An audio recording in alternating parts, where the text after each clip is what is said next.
여호수아 22장 10절부터 20절 말씀까지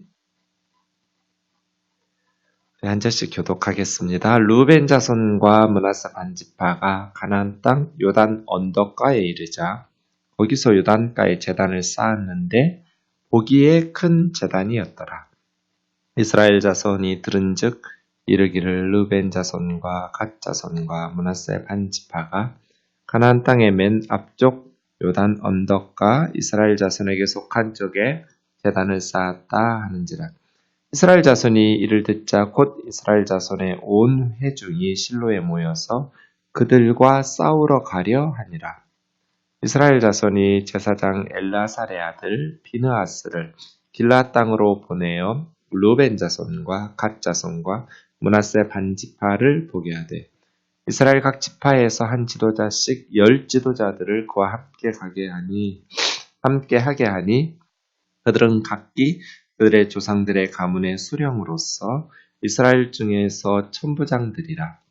그들이 길라 땅에 이르러 루벤 자손과 갓 자손과 므낫세 반지파에게 나아가서 그들에게 말하여 이르되 여호와의 온 회중이 말하기를 너희가 어찌하여 이스라엘 하나님께 범죄하여 오늘 여호와를 따르는 데서 돌아서서 너희를 위하여 제단을 쌓아 너희가 오늘 여호와께 거역하고자 하느냐. 그 올해 죄악으로 말미암아 여호와의 회중이 재앙이 내렸으나 오늘까지 우리가 그 죄에서 정결함을 받지 못하였거늘 그 죄악이 우리에게 부족하여서 오늘 너희가 돌이켜 여호와를 따르지 아니하려고 하느냐. 너희가 오늘 여호와를 배역하면 내일은 그가 이스라엘 온 회중에게 진노하시리라. 그런데 너희의 소유지가 만일 깨끗하지 아니하거든 여호와의 성막이 있는 여호와의 소유지로 건너와 우리 중에서 소유지를 나누어 가질 것이니라. 오직 우리 하나님 여호와의 제단 외에 다른 제단을 쌓음으로 여호와를 거역하지 말며 우리에게도 거역하지 말라. 같이요. 세라의 아들 아간이 온전히 바쳐진 물건에 대하여 범죄함으로 이스라엘 온 회중의 진노가 임하지 아니하였느냐. 그의 죄악으로 멸망한 자가 그 한 사람만이 아니었느니라 하니라. 아멘. 이제 두 지파 반의 군인들 루벤, 갓, 므낫세 반지파 사람들이 서쪽으로 요단강을 건너와서 다른 지파들의 기업을 위해 싸운 후 이제 여호수아의 명령대로 자기 가족의 품으로 돌아가다가 한 가지 일을 합니다. 10절에 보시면 루벤 자손과 므낫세 반지파가 가나안 땅 여기 이제 갓 지파 이야기는 없지만 뒤에 보면 갓 지파도 함께 했다라는 것들을 알 수 있습니다. 그러니까 동쪽의 두 지파 반이 가나안 땅 요단 언덕가 이 언덕가라는 단어가 좀 이슈가 됩니다. 예, 그릴로트라는 말인데요. 이 그릴롯이라는 언덕가라고 번역한 이 단어가 그릴롯이라는 지명인지 도시 이름인지 아니면 그냥 언덕가라고 말한 것처럼 이 그릴롯이라는 말은 근처라는 뜻이거든요. 요단강 근처에 있는 근접한 지역의 보통명사로 쓰였는지 어떤 분들은 그릴롯이라는 곳에 쌓았다 이렇게 말하기도 하고 대부분은 우리 성경처럼 요단강 근처에 있는 언덕가에 쌓았다 이렇게 이야기하고 있습니다. 어쨌든 가족에게로 돌아가다가 요단 강가에 제단을 쌓은 거예요. 제단.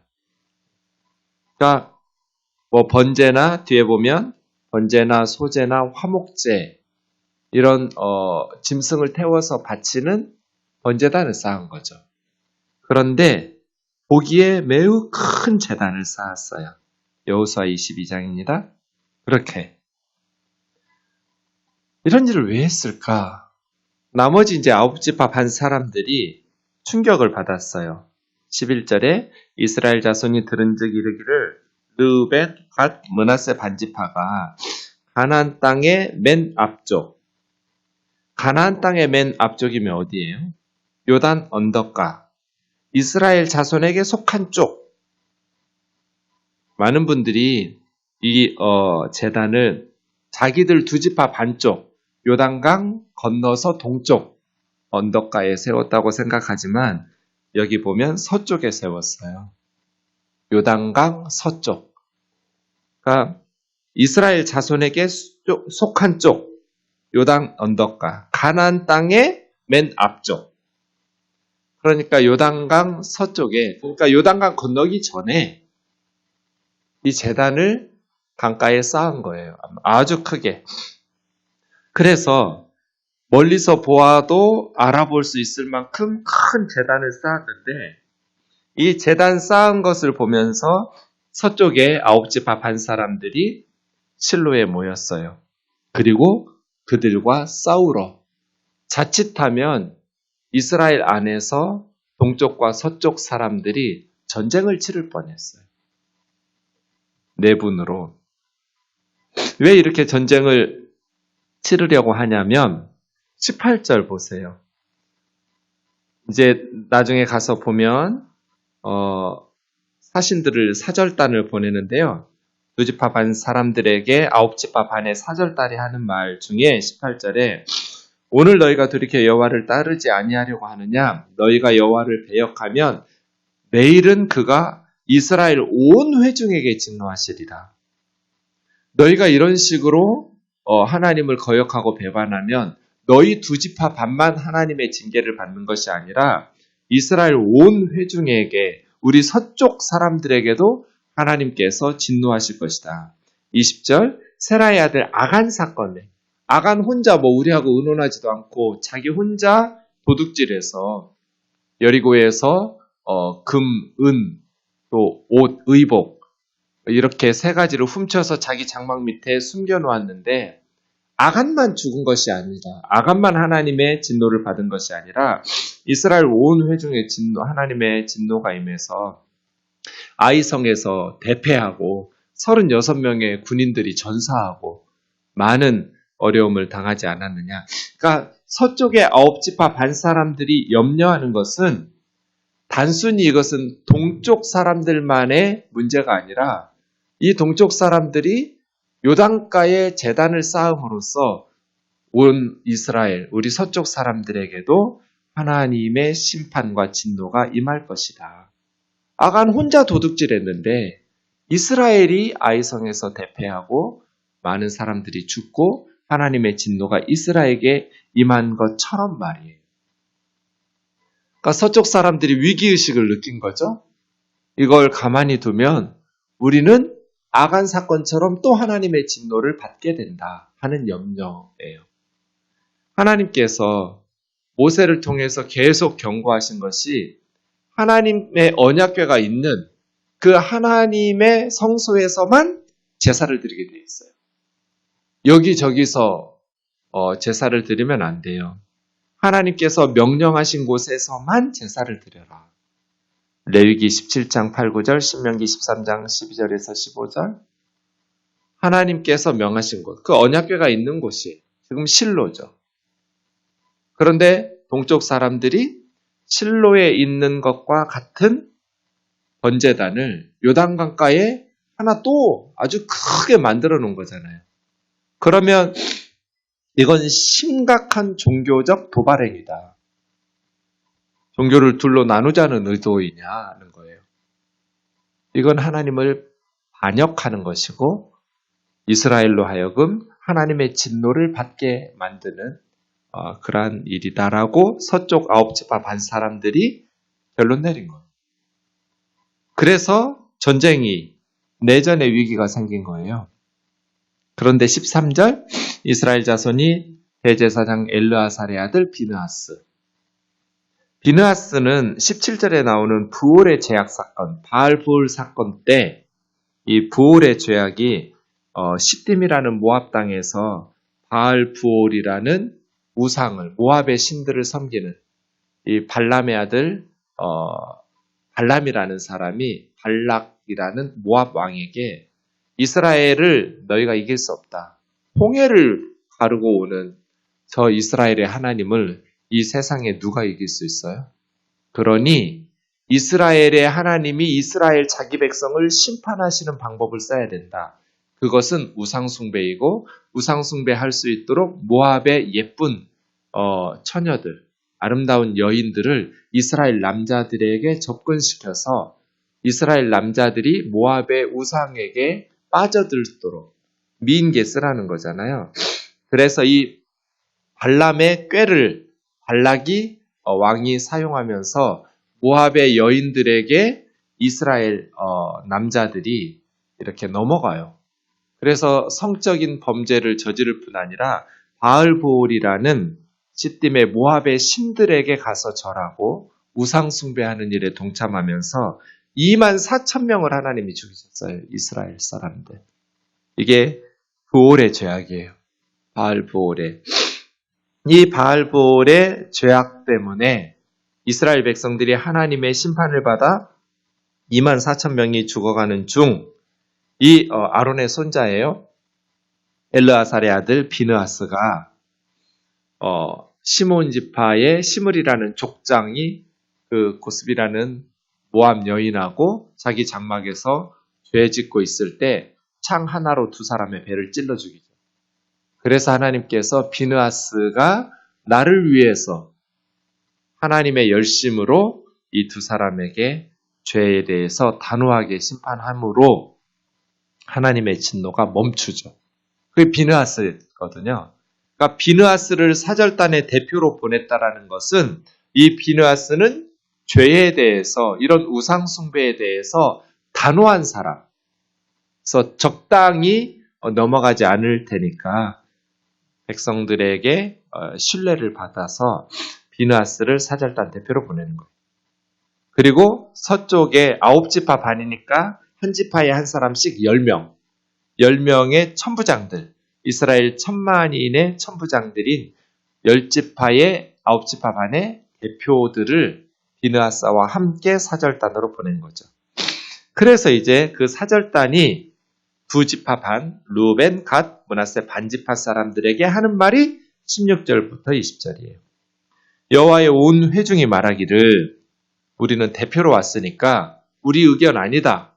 우리 뒤에 9지파 반, 여호와의 온 회중의 메시지를 전달하는데 너희가 어찌하여 이스라엘 하나님께 범죄하여 범죄했다라는 말이 마알이라는 말인데요. 반역했다는 거예요. 두 단어 써요. 이 범죄했다는 마알이라는 단어하고요.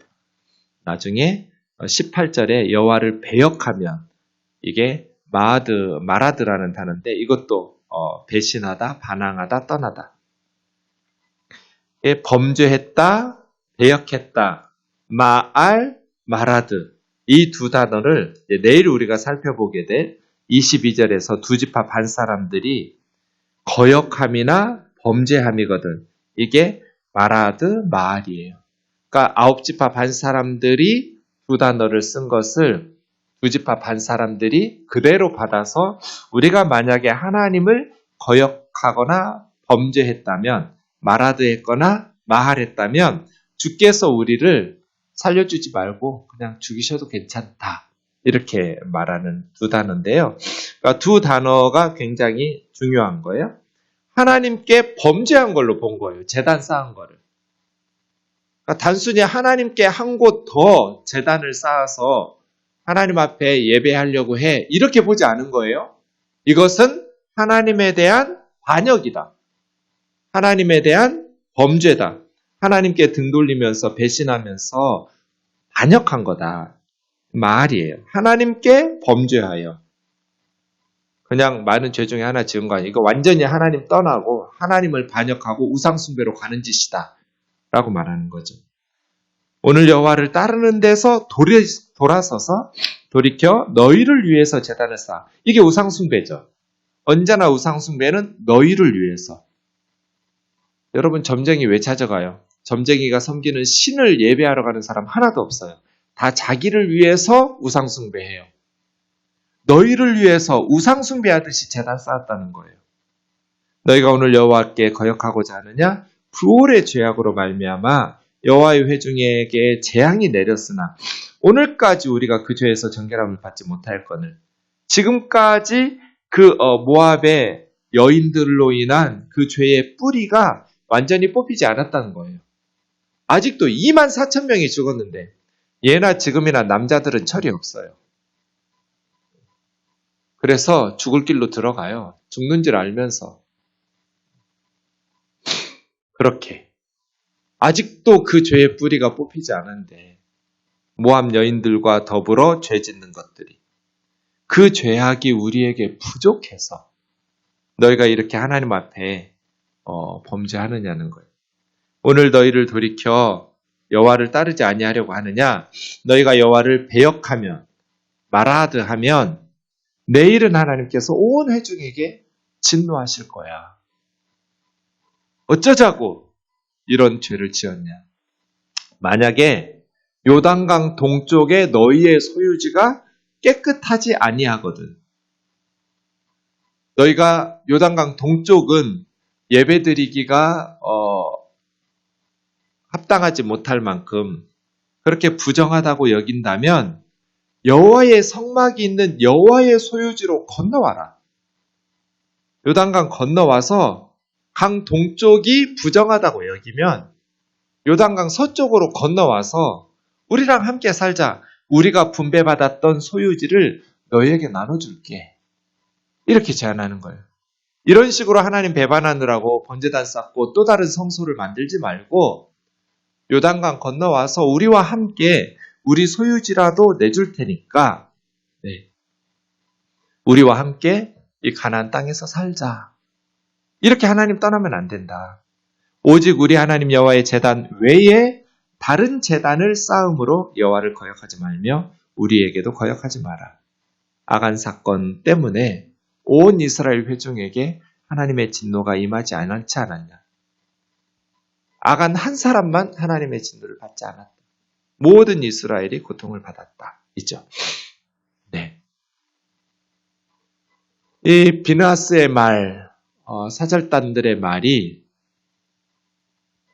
정말 우상 숭배에 대한 이 정도의 경각심은 가지고 있어야죠. 하나님을 섬기는 사람들이라면. 그죠? 우리만 잘 믿으면 돼가 아니라 이게 공동체거든요. 다 함께 우리 이스라엘에서 우상 숭배, 하나님을 반역하고 배반하는 것을 용납하면 안 돼. 이런 공동체 의식을 진짜 이런 자세를 끝까지 가졌더라면 이스라엘은 망하지 않았을 것 같아요. 우상 숭배에 대해서 남들이야 우상을 섬기든 말든 우리만 잘 믿으면 되지 뭐. 이건 성경의 가르침이 아니에요. 교회는 그리스도가 머리이시고 머리 대신 그리스도의 뜻을 온 몸이 따르는 것이죠. 그런 의미에서 참 이 여호수아의 정책, 이 사절단이 두 지파 반 사람들에게 한 이 말이 되게 좀 심각하게 우리가 받아들여져야 될 것 같아요. 감동적이에요.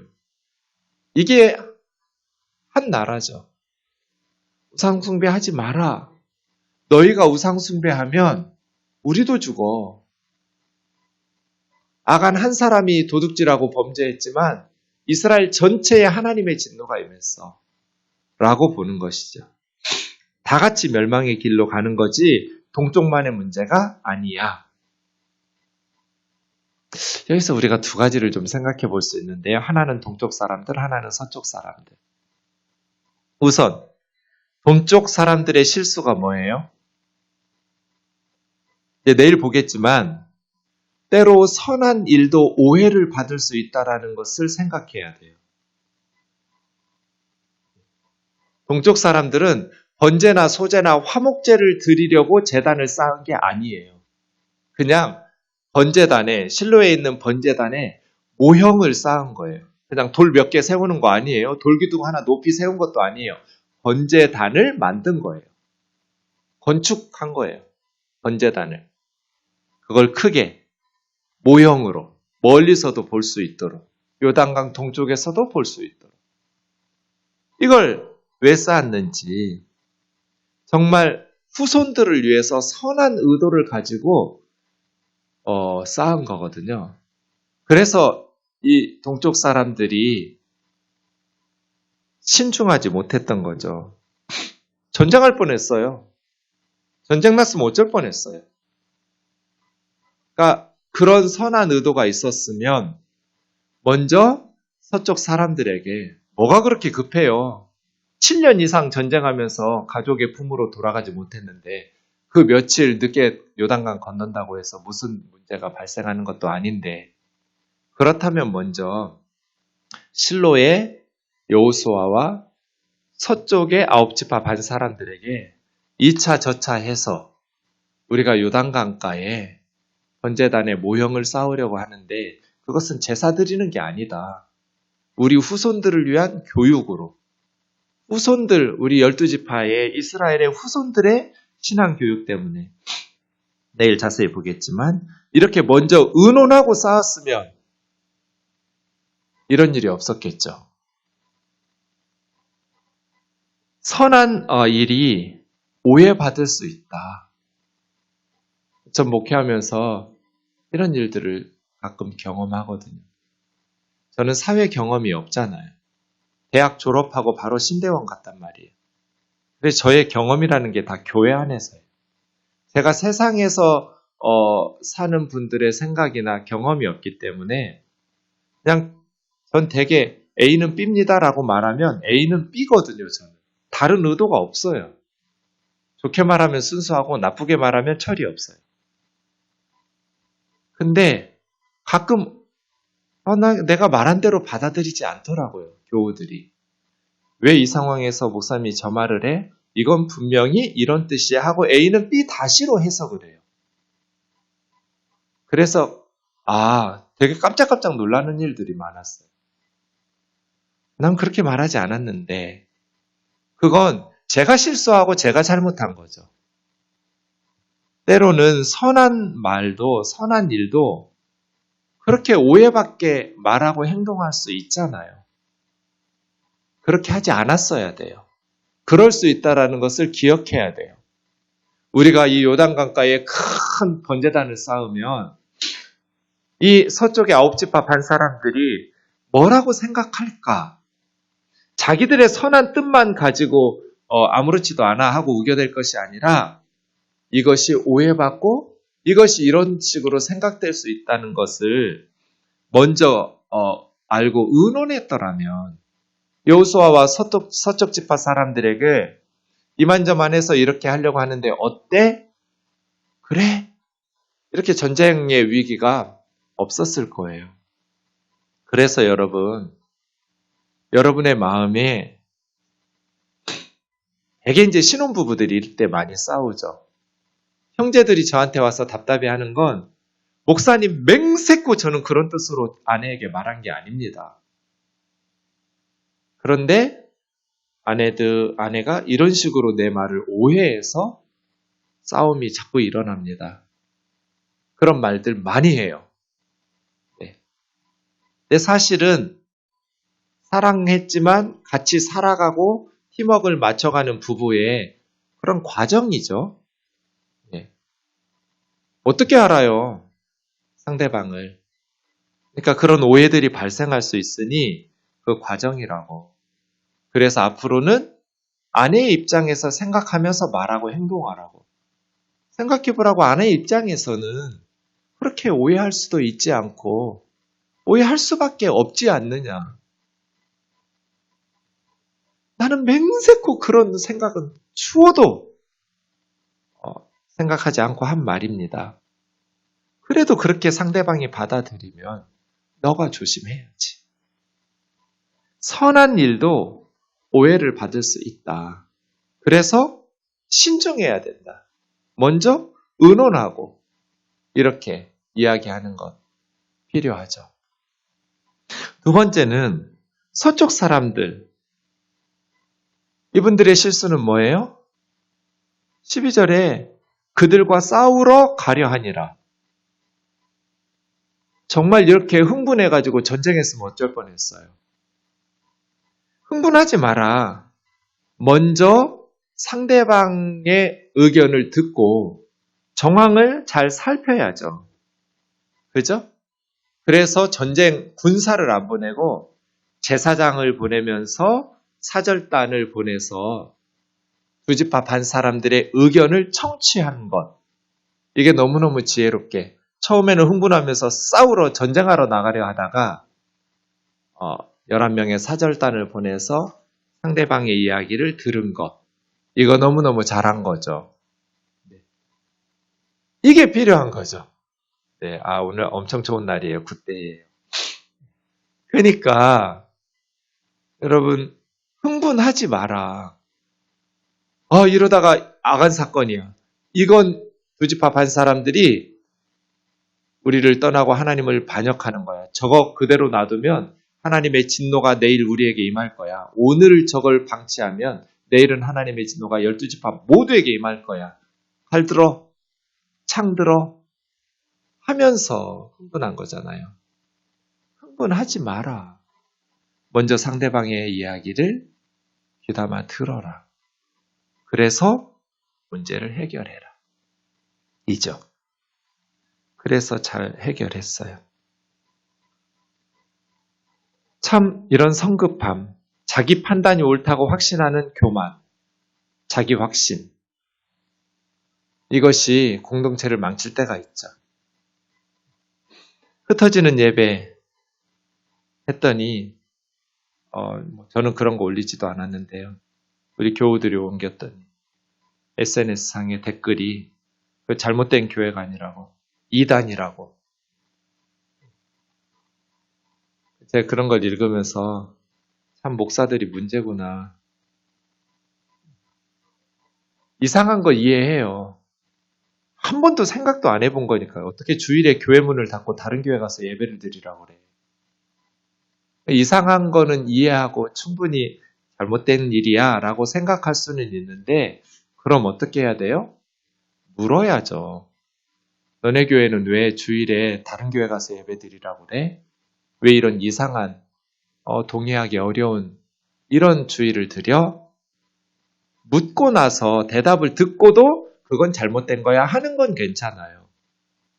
근데 상대방의 말을 듣지도 않고 왜 그렇게 했는지 들어보지도 않은 채 판단부터 내리고 이단이라고, 잘못된 교회가 아니라고 목사들이 그런 식으로 말하고 성도들이 말하는 거.